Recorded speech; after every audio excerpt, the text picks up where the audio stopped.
Yeah, it is. Hey, okay, good morning from Davos, and you're all here, but we have people joining us online. This is the Augmented Manufacturing Experience. We are, I think, one of the first sessions this year, so it's a very exciting start, different time of year, but let's do it. This panel is called, as I mentioned, the Augmented Manufacturing Experience. It's part of the Augmented Workforce Initiative in partnership with the University of Cambridge, and an alternate title for this panel might be something like, the robots are your friends, not the enemy. There's a perception out there that automation is killing jobs and it's wiping out the workforce, but these people are here to say that's not true, that actually this is a partnership and that workers are a big part of it and they need to actually be relied on and sort of empowered through automation. So that's how we're going to talk about it. How does the perception change? Why does it need to change? Why has it come to become as it is? And so before we get to all that, I'd like you all to introduce yourselves to our audience. Okay, I'm Barbara Fry. I'm Swiss-born, as you might hear in my dialect. And I'm working for Schneider Electric, and I'm responsible for the industrial automation business. Thanks, Barbara. I'm Andreas König, CEO of ProGraph.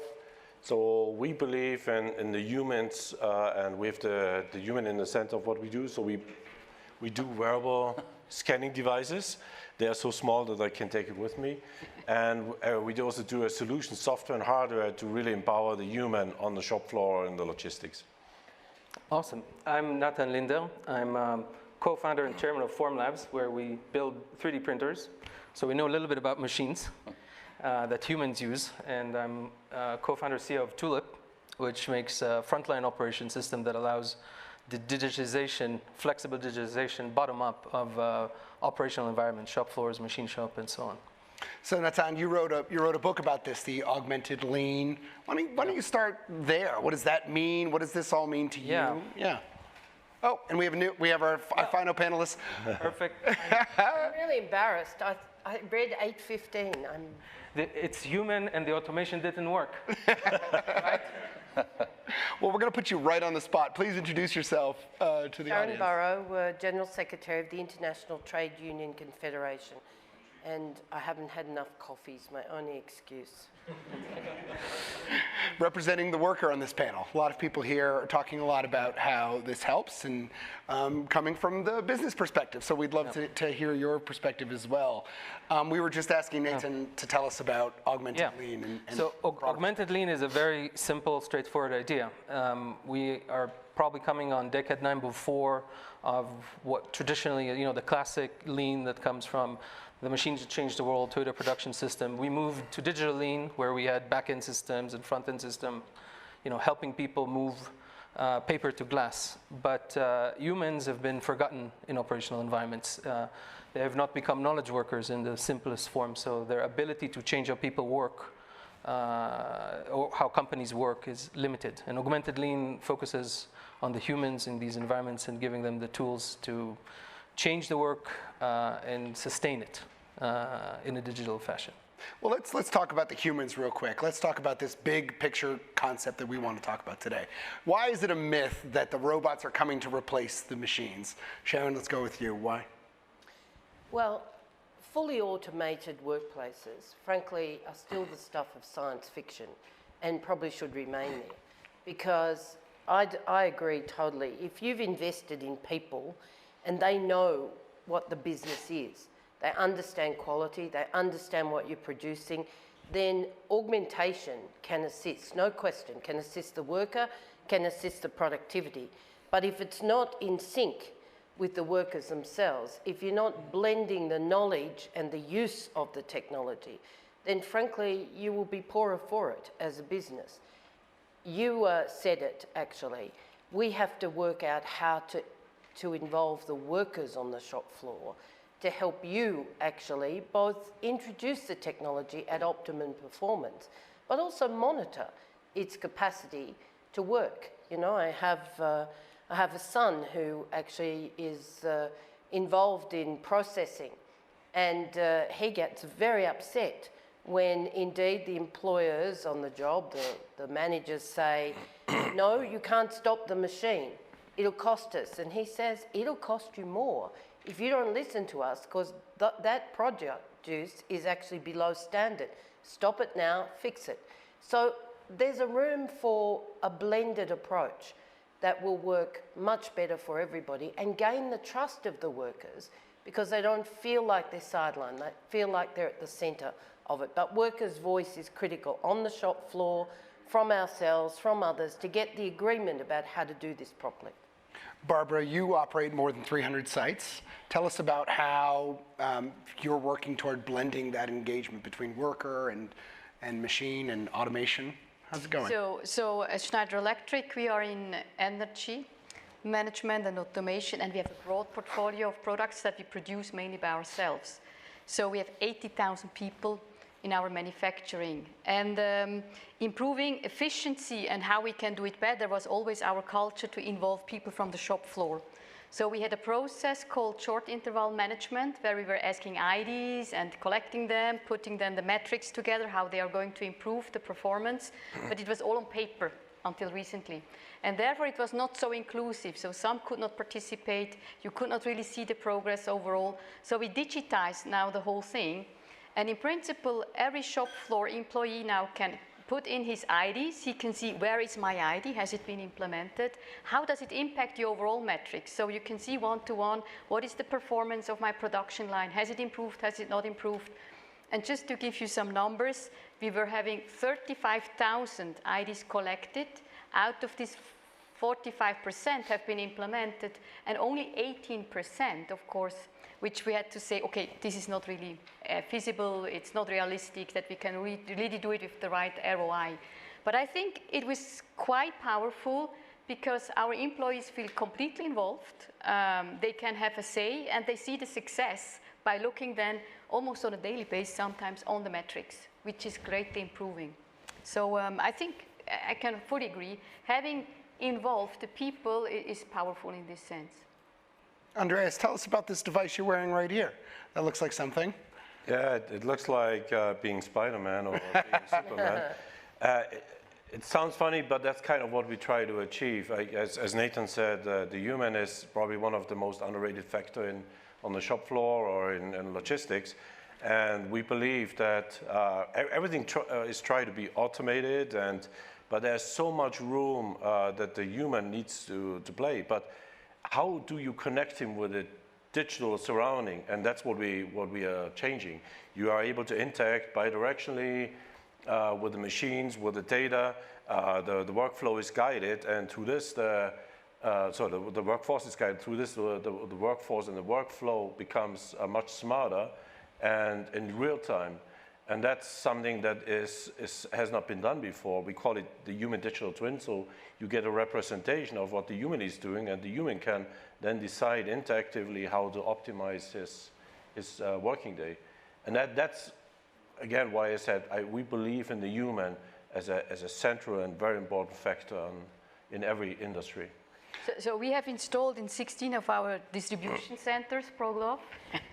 And the funny thing is how people talk about it. So there is a lot of sharing, how we apply it. Some apply it better, some less. It's really the human factor plays a big role, how successful also such a device becomes. So, yeah, I agree. Well, so let's just go right at it. A lot of the issue around, when people talk about automation, it comes up in the United States where I am, where people say, sure, offshoring is one reason for job losses, but another one is automation. What is like, someone at home, maybe they're catching a Davos panel, they're like, at Davos, they're talking about how this helps the worker. Come on. They don't maybe believe it, but really, how is this supposed to protect employment? Maybe we should start with you, Sharon. How does this, are workers really supposed to be happy about this moment? So there are job losses, let's not sugarcoat it, but also the story of technology to date, in terms of the way we use technology, for the unions has been a success story, because on three fronts. One, it's actually made the job often easier if it's good technology and it's applied with confidence.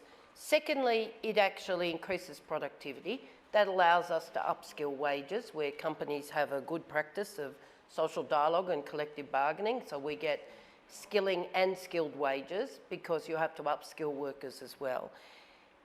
Today's technology has the threat of job loss, but traditionally every time we've introduced a wave of technology, the numbers of jobs have gone up. So we talk about, for climate and for technology, a process called just transition, where you're engaged with the worker and indeed you map the skills you need, you map the jobs, you look at where you can protect and grow jobs, because often you can in fact grow jobs in other sectors of the building, of the enterprise, and therefore how do you actually skill those workers and transfer them? So taking responsibility for the workplace, engaging the workers, having a plan that they can see, that they're not just going to be thrown out the door, that's the key, because then the trust is there to make the change. Barbara, I was watching you give a vigorous nod to trusted change and involving the worker. And tell me why were you nodding so thoroughly? Because this is the experience that we have. So by involving the shop floor, and by the way, the same trend you could also see in the office. Also in the office you can automate processes. And this was highly motivating for the people, because instead of doing a repetitive, not satisfying waste time job, so to say, you get to a much more meaningful job, and that's highly motivating. And then you see new opportunities. You can work on new business opportunities instead of the old ones. So reducing this, we call it red time, the time that is not really necessary in the production process, to get rid of it is highly motivating. And then you are free to do other things. And I think this other thing is the motivating part. Nathan, when you and I talked before, we talked about how this needs to be a bottoms-up transition, which I think is what we're talking about right now. Yeah, and this is actually a very important point to mention the work we've done in the platform the past year or so, and the research with Cambridge University, and seeing that organizations that harness the people on the shop floor, exactly like you're telling, are actually gaining what I mentioned before, a more sustainable digital transformation, because they understand the basic, anomaly, in lean, that when lean preaches like that, when you find waste in the process, you have to change and move it to your customer. But if your legs are stuck in the concrete of like complex systems, and you're not able to like quickly take an idea and turn it into something that you can use fast, change, iterate, then you're not really practicing lean. And this is the weird thing that happened in the past 30 years of technology, that the system has been so complex. And if I'm building on your point, like the issue of, you put, and this is the US numbers, by the way, take $1 you put into manufacturing and get $2.68 in the economy. So the fact is not just that there's missing workers, there's a whole long chain of value that gets created once you start digitizing. And we're missing 800,000 people today in operations, and 3 million in the next 5 years, just in the US alone. And you go to MIT and you ask, who wants to go to manufacturing? No one raises their hand. And you ask, who wants to work in big data, machine learning, robotics, etc.? The whole class raises their hands. So where's the issue? The issue is that potentially we're dealing with bad rep, or we just haven't brought the internet, as we all know it, to the operational area where we actually install it. But the message is we have it there, and we need to make it available. And that's where systems like what we're building at Tulip and others as well can help a lot. Andreas, help us move to the world of the actual, from the philosophical to the actual. Tell us about some experiences where your companies helped bring about shop floor innovation to ultimately spreading it around with all sorts of workers. Absolutely. Just some metrics. We can, with these devices, we can improve 30% efficiency. Even in very well-established companies, we save between 4 and 6 seconds per scan, because you can work hands-free. The problem, I think, is with technology for the humans. So that technology for humans really lags behind the technology that's installed in machines. So they are using tools typically that come from engineers, are made for engineers, but not for the humans. So therefore, they are super complex. It's very difficult to train people on the tools. And that's I think, something that needs to change. And if you go to the consumer world, whether it's Fitbit, Apple, and so on, these tools are super intuitive. And the next generation is growing up with this. They want to have the same tools. They want to have something that's super interactive, super easy to use, super easy to understand. And so far, that's something that's completely lost. And that's where, and maybe it's because our team is so young, we have average 28 in age. So you're pulling it down. Yeah, I'm actually increasing the average age, but that's another problem. But these people think differently. They think about how can we help the human. It needs to be ergonomic, it needs to be super lightweight, it needs to be safe, help with safety and security, it needs to be inspirational. We have workers at an automotive company, they took on this glove for the first time and they started dancing and they said, oh, now I feel like Superman. That's kind of the inspiration that I think should be coming from these tools, so that people, like you said, like to work in that environment again and not say, oh, I'm going to stay out of manufacturing, stay out of logistics, because that's not interesting. Yeah, exactly. Barbara, you mentioned that the key is tracking metrics and digitizing not just the creation of these tools, but actually digitizing the workforce so that they have ideas about how to improve these tools, they can track it, the progress of those ideas. Tell us more about that. So yeah, if you as a shop floor employee, you enter an ID, then you can really see over the time, has it been adopted, has it been rejected, why has it been rejected, and then when it has been adopted, you can always clearly see the connection to the metrics, and that's highly, it's a, hey, I've done something which is really improving the unit where I'm working with.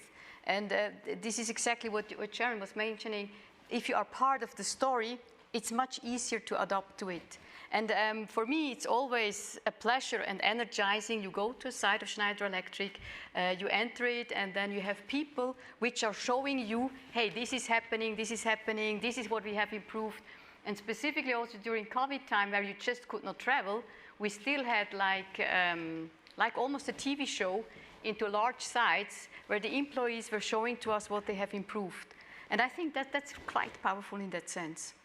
So, Sharon, are workers really dancing in reaction to all of this? And I was smiling at the dancing.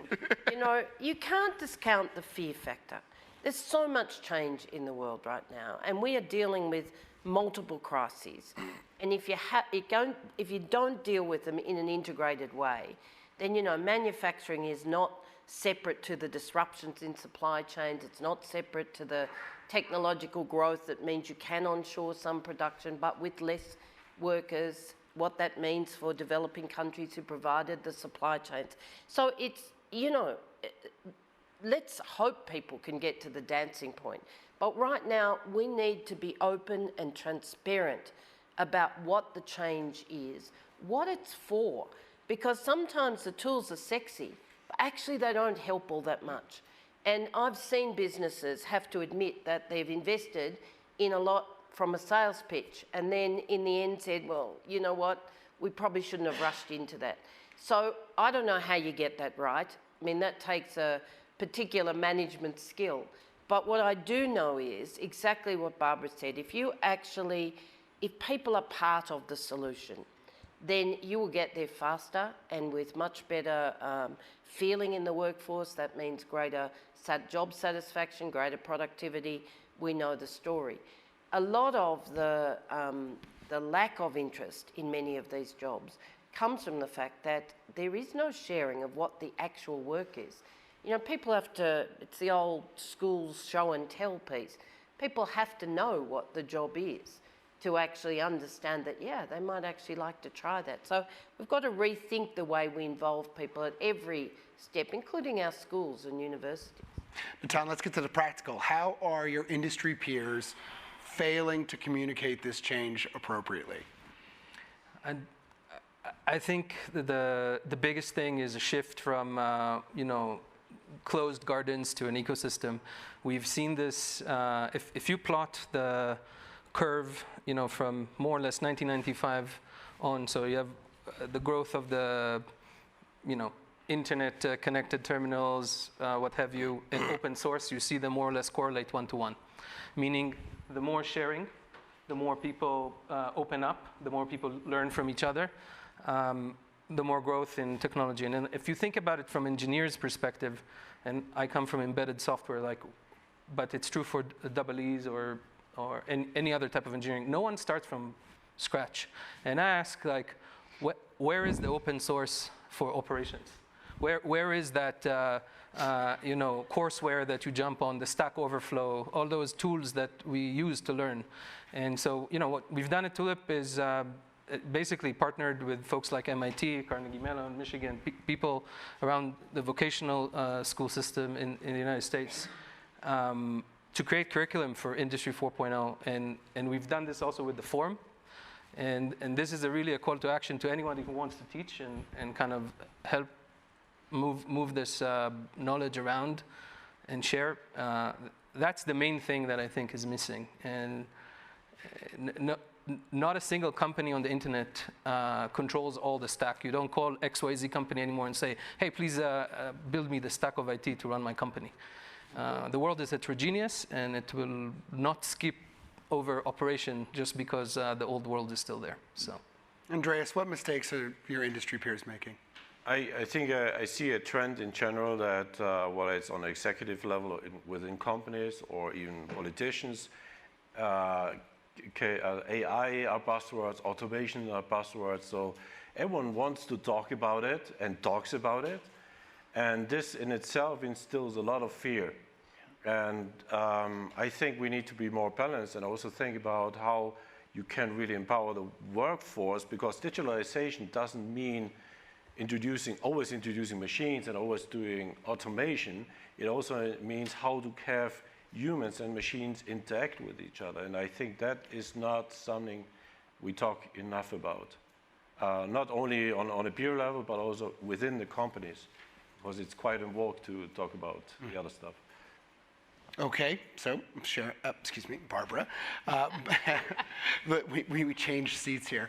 Barbara, tell me about what mistakes you think that your industry peers are making. I mean, kind of amplify, build on it. I mean, we know that we're talking too much about cost savings, but what are the mistakes that companies make when they roll out these technologies that set workers on edge, that actually keep progress from happening as fast as it should? So we also have experiences. So whatever we applied on us, usually we can also then sell to others. So a lot what we have installed in our so-called smart factories, we also sell them to our customers. And usually what we see is the problem of exactly this transformation, that the human aspect, the change leadership is completely underestimated. So you introduce an HMI, a new one, or a new process, and nobody has been really involved in this process. So there is a lot of unknown, there is a lot of dissatisfaction because the tool is not doing what you would expect to do, and that's the big failure point. And if then the team is rejecting a solution, you almost are at the end.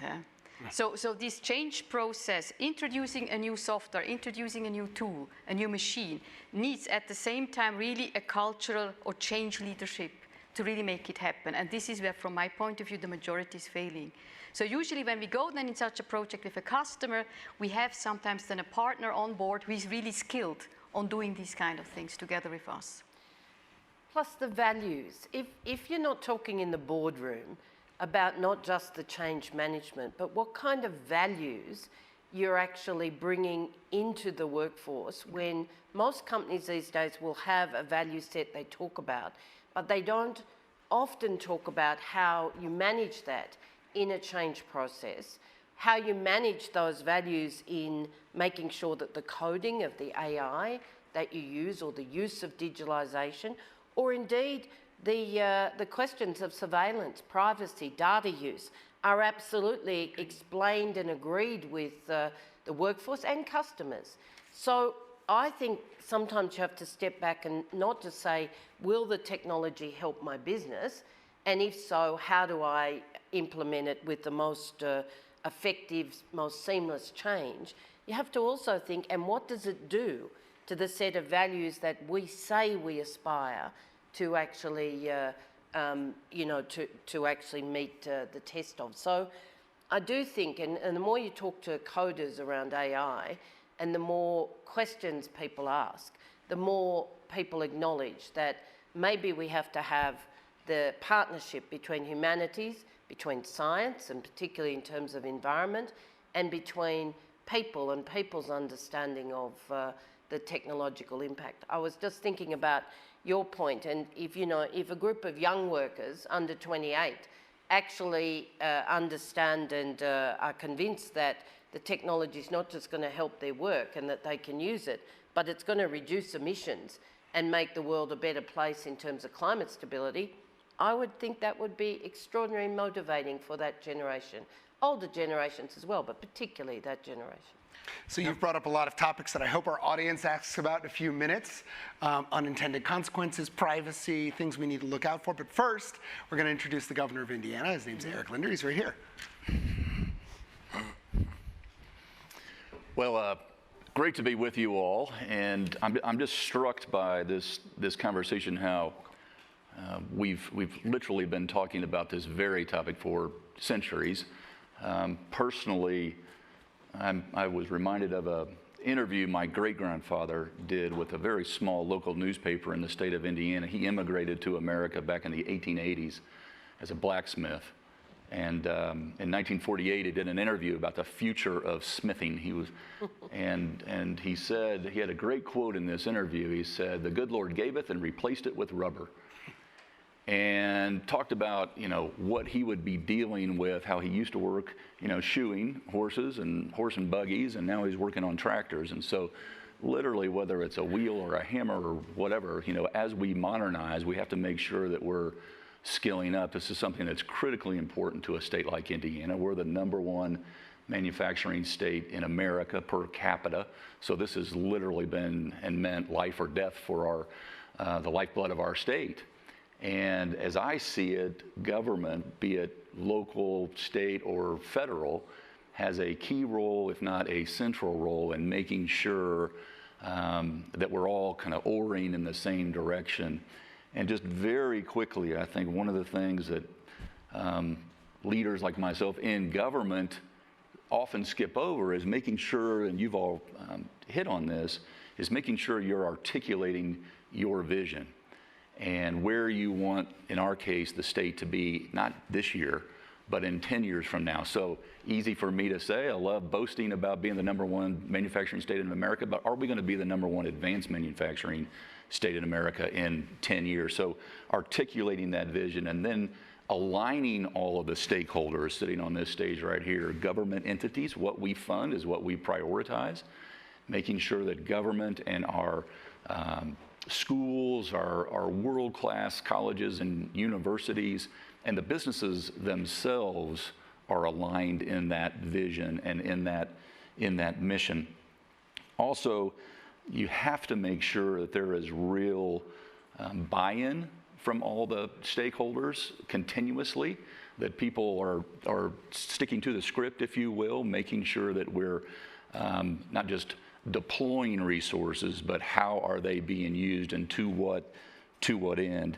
So implementing that strategy or implementing that plan, then holding ourselves accountable, measuring, as was our, looking at the metrics, where are we actually measuring the results of policies and of programs, training programs, critically important to measure.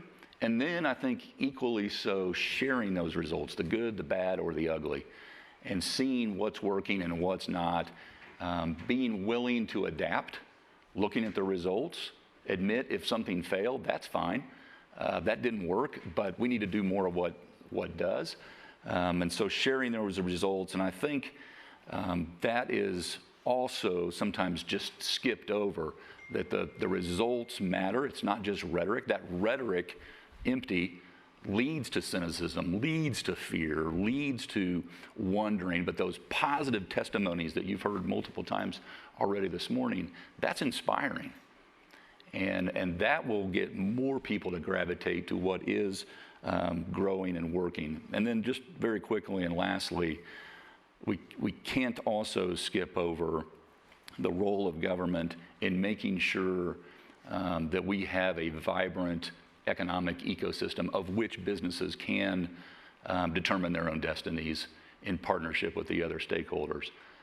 Making sure that we are an attractive place and a pro-growth place, making sure that we're investing in community development. Oftentimes people decide where they're going to live before they decide where they're going to work.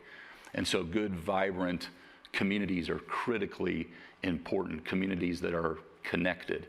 And so that infrastructure, a state like Indiana, in the heartland, critically important that we don't just rhetorically call ourselves the crossroads of America, but that we are, and that we can connect with people and markets all over the world. So that's a quick kind of top 10 checklist that I think government officials have to go through, but the alignment of the business community, of the government, and then our academia, critically important to the success of all these businesses.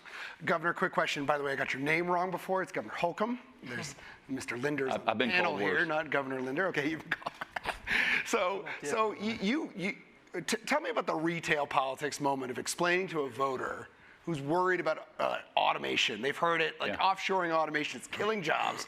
Why would you be in favor of that in Indiana when it's going to take jobs elsewhere, et cetera? Well, you've heard this. I mean, it's taking the time, as you suggest, to explain that when Purdue University, boiler up, hammer down, we're proud of Purdue, partners with NDOT, our Department of Transportation, and a German, in this case, startup company, to actually build magnetic concrete so that the future of fleets can literally charge the trucks, the electrical trucks, on the highways as they drive. This can be scary to some people. This can be that science fiction that's literally become science faction in this case. And it always leads to, at least in our case, we have 5 auto OEMs. We are hiring more people because of the productivity increases. And so you've got to take time to talk about the culture of the company and the mission and your values, and that's what eases people's concerns and instead creates excitement about we want to be part of determining our destiny. Yeah, just to recap, what a lot of people are saying is take time to actually think about what this looks like for the worker, how this benefits them.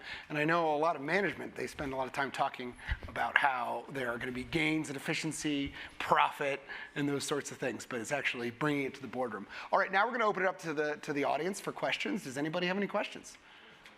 I'm sure we have questions. I'll give it a moment. Yes. Hold on, wait for the microphone. Yep, sorry, I should have said that. My apologies. Barbara, you were talking about how to lead the change management. One big part is how to upskill the workers, right? How to make sure that you get the current workforce to a state where they can understand that complex system of an automated manufacturing line. How do you do that? Upskilling is a big part of what we are doing, and that's exactly also a bit of the motivation. Not a bit, it's a big part of the motivation. So we have dedicated budgets to do this, and it's not only upskilling, but also having then different profiles when you hire new. So today in global supply chain, we have a relatively strong team on artificial intelligence, which we didn't have 5 years ago. And this is because the most of the data in the company we generate in our global supply chain.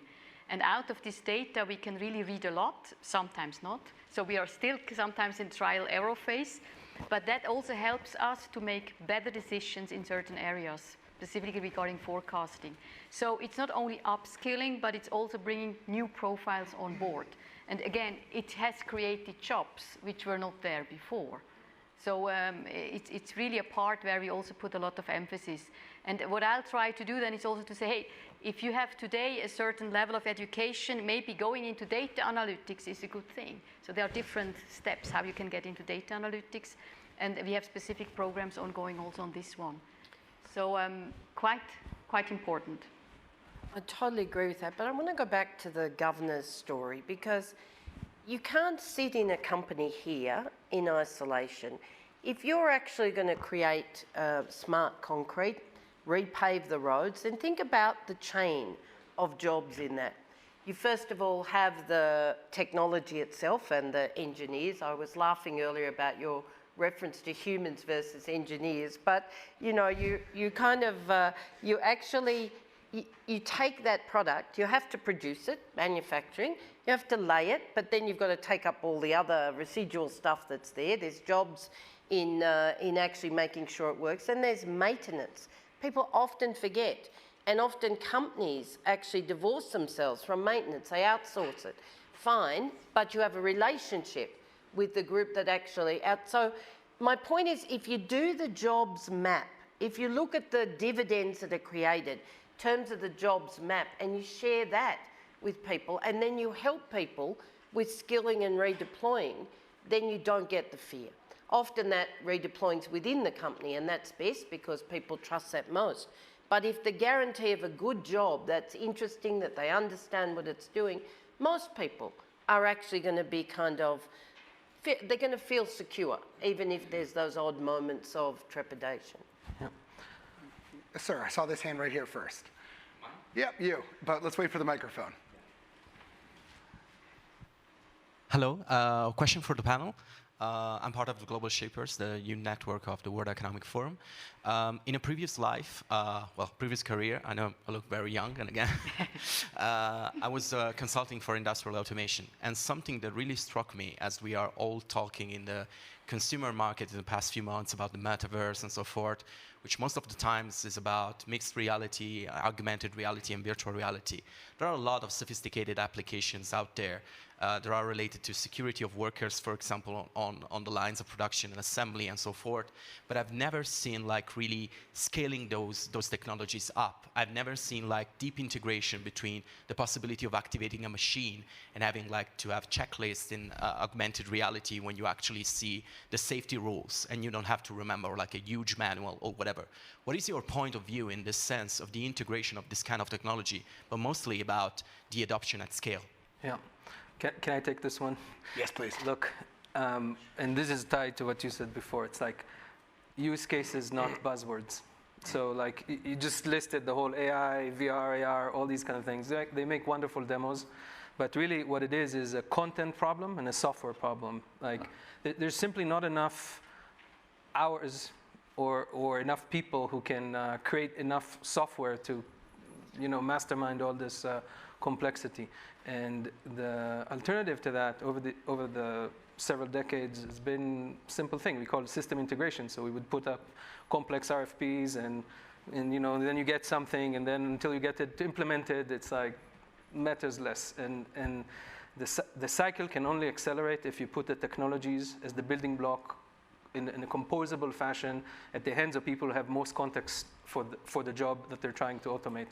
And this also builds into to your question, and I'll give you you see how the two ties, because like the tricks are actually very simple. So we've seen partners and customers doing like an online learning gate, meaning they wait until there's a certain level of people who have accelerated their learning curve to a point that they have enough courses in the system, and only then they let them to play with the toys, whatever the toys are. It could be this VR system, that VR system, and what ended up happening. And this is the tie to what the governor mentioned on what we're seeing in the heartland. And the anecdote is you see people who are the older folks in the workforce. They may have vocational education, so never went to college, but they know every screw in the shop floor, every single one, and it's all in their head. And then they put an engineer in their 20s next to them, and they work together. And suddenly the knowledge gets transferred, but it doesn't end up in a spreadsheet. It ends up in some system and the integrations. That is sustainable. That is something you can then teach another engineer. And when people create those digital solutions themselves, they care about them, and they manicure them, and then they want to talk about them, and then they want to share them, and then progress happens. So typically, maybe one more comment. I think very often the problem is that you need to introduce tools that are very intrusive, and the line between augmenting someone and tracking someone is very close. Oh, yeah. And therefore, if you give him tools that he's using anyhow every day, the likelihood that he's going to use it for other things like interacting with machines, getting information forth and back is much, much higher because he feels empowered rather than being tracked. And by the way, thanks for the comment on engineers versus humans. Yeah. I obviously meant humans on the shop floor, so plain English. I thought it was great. Call that a Freudian slip. Yes, sir. So I just want to follow up on the thing we talked a little bit about fear and what people actually perceive as part of all the changes going on. I work in 3D printing, and in 3D printing, it's a similarly buzzwordy kind of environment. And a lot of times what helps is a clear story, a clear thing that you can point to, something that is easily accessible. And I would love to kind of open it up to the panel and ask, what is a good story that you want to point to as a win, as something that is happening today? We have Tulip, we have ProGlove. You guys are working actually in the field. If you would have to convince someone not to be worried about losing a job or thinking about the future, is there something that you can like point out today as a very concrete example, not something 10 years from now or something that is pointing to somewhere close? We're running out of time, so I just want to have one great example. Someone boldly take it. I'll take it. So think about, consider a company in the dental space. They make, someone goes to the dentist, they scan their mouth, goes to a lab. They have all sorts of cases that can come out of this. There's literally billions of permutation. Think about the number of teeth, the number of procedures they can handle, and they need to turn a case like Amazon in 24 hours. If you start writing the software today to support something like that, you will never be done. The only way you can do it is like with systems that build on the human knowledge and the skill and connect the various pieces of information along the way. And the result of that very concretely to convince is that you take the training period from six months to less than 6 weeks. And why? Because you don't have a person watching a person. And you can agilely change that software and the workflow based on what people actually do. So that is a concrete example I can give. You probably have another one. If we have time. We're running out of time, but what I want to end on is like Moses came down from the mountaintop with 10 commandments, like come out with one commandment right now for your peers in the industry. Like, this is what you need to be doing to be getting this right. And by the way, if it's something they're not doing right now, that's all the better. So we'll start with you. I take it from the positive side. Yeah. So I think you really need to embrace it. And I think this is what our global supply chain in Schneider Electric has really done. So we're on it since 20 years, but in the last 3 to 5 years, we really have embraced it. And we were also eating our own food of solutions that we are applying to our customers, and that helped a lot. And embracing means really having everyone involved from shop floor up to management. So I strongly believe that if you make the employees productive and those are happy, that the revenue and the profit is coming by itself. And therefore, I'm saying focus on the humans, focus on the people, even the people on the shop floor, they are super, super important, and it will help the company. My take, I'll just repeat what I said in the beginning. If you stick to old school lean and you don't augment your lean processes, this is true both for what you do with your machines and automation, also how you teach the humans to use them, then you're going to stay behind. So work on augmenting your lean procedures. You can't run your businesses on technology alone. So make sure that people are respected, they're included, they understand your ambition and that they can contribute to it, so they're proud of their work, and at all times walk the values that you profess to actually adhere to. So here's what I heard. I heard embrace the change, eat your own dog food, so to say. And then I heard, and I like this, make the employees happy, focus on them, bring them into the process. That's something we heard a lot today. It's like get data from them, solicit their advice, pair up the shop floor veteran with the engineer, who is a human, by the way. We've decided. Humaneer. Yeah, a humaneer. Humaneer, it's a human that engineers. Those exist too. And then embrace augmented lean. And then I think Sharon, it's back to just make sure you're including the workers. Bring them in and make sure that they're part of this process for change, because it's going to happen, and it's going to be ugly if we don't do it the right way. And so thank you all very much for your time today. This is a great conversation. Thanks for the questions. Thank you.